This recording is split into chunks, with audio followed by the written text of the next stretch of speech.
హోంమంత్రి. సీఎం ఆదేశాల మేరకు అర్ధరాత్రి ఒంగోలుకు వచ్చానని, నిందితులను త్వరలోనే పట్టుకుంటామని హోంమంత్రి అనిత తెలిపారు.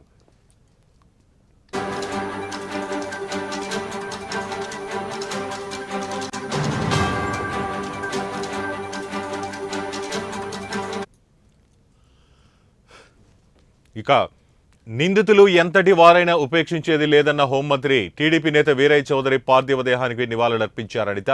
12 పోలీసు బృందాలు ఏర్పాటు చేసి అన్ని కోణాల్లో హత్యపై విచారణ చేసి నిందితులను త్వరలోనే పట్టుకుంటామని వెల్లడించారు.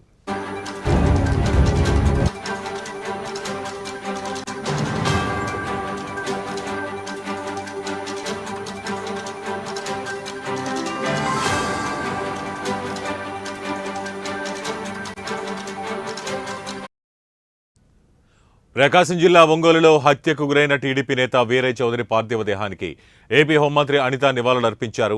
ఒంగోలులోని ప్రభుత్వ హాస్పిటల్లో ఆయన భౌతిక కాయానికి నివాళులర్పించిన అనంతరం హత్య జరిగిన ప్రదేశాన్ని పరిశీలించారు. నిందితులు ఎంతటి వారైనా ఉపేక్షించేది లేదని, 12 పోలీసు బృందాలను ఏర్పాటు చేసి అన్ని కోణాల్లో హత్యపై విచారణ జరుపుతున్నామన్నారు హోంమంత్రి.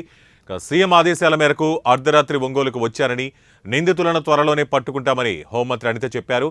నిందితులు ఎంతటి వారైనా ఉపేక్షించేది లేదన్న హోంమంత్రి. టీడీపీ నేత వీరయ్య చౌదరి పార్థివ దేహానికి నివాళులర్పించారని అనంత 12 పోలీసు బృందాలు ఏర్పాటు చేసి అన్ని కోణాల్లో హత్యపై విచారణ జరిపి నిందితుల్ని త్వరలోనే పట్టుకుంటామంటూ వెల్లడించారు. చాలా దురదృష్టకర సంఘటన.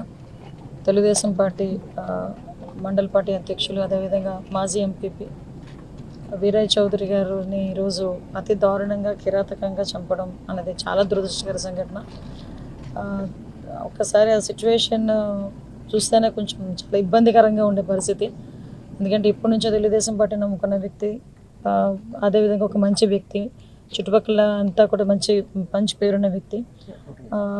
మరి ఇటువంటి ఏ కారణాలతో అక్కడ చంపడం అనేది జరిగిందో తెలియదు, కానీ ఇమీడియట్గా పోలీస్ డిపార్ట్మెంట్ వాళ్ళు కూడా అక్కడ చేరుకున్నారు.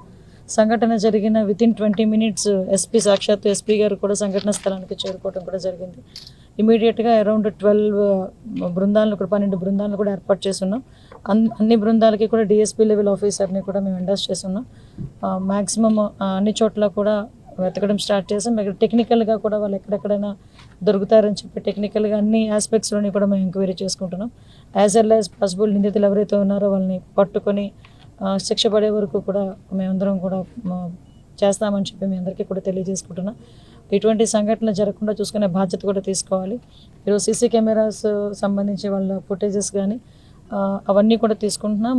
మాకు అంటే కొన్ని ఇష్యూస్ ఎంక్వైరీలో ఉన్నాయి కాబట్టి అన్ని విషయాలు మీకు కూలంకషంగా చెప్పలేకపోతున్నాం. బట్ ఎట్టి పరిస్థితుల్లోనే యాజ్ వెల్ యాజ్ పాసిబుల్ మేము నిందితులైనా పట్టుకుని తీరుతాం, వాళ్ళకి శిక్ష పడేటట్టు చేస్తాం. వాళ్ళ వీరయ్య చౌదరి గారి మృతికి మేము శ్రద్ధాంజలి ఘటిస్తూ వాళ్ళ కుటుంబానికి ప్రగాఢమైన సానుభూతిని తెలియజేసుకుంటున్నాం. లేదండి, డిఫరెంట్ మోటివ్స్ వస్తున్నాయి. బట్ మనం ఒక్కదాని మీద మనం కన్ఫర్మేషన్ లేకుండా చెప్పకూడదు. అన్ని యాంగిల్స్లోనే చూస్తున్నామండి. అంటే ఒక రాజకీయ పరంగా చూస్తున్నాము, వ్యాపార పరంగా చూస్తున్నాము, కుటుంబాల పరంగా చూస్తున్నాము. అన్ని యాంగిల్స్లోనే కూడా చూడాల్సిన బాధ్యత ఉంది కాబట్టి చూస్తున్నాం. ఇమీడియట్గా గౌరవ సీఎం గారి ఆదేశాల మేరకు నేను కూడా ఇప్పుడు ఈ టైంలో ఇక్కడికి రావడం జరిగింది. అదేనండి, మేము అన్ని యాంగిల్స్లోనే చూస్తున్నాం, ఒక యాంగిల్ అనే కాదండి. పొలిటికల్, ప్రొఫెషనల్గా ఉండేది కానీ బిజినెస్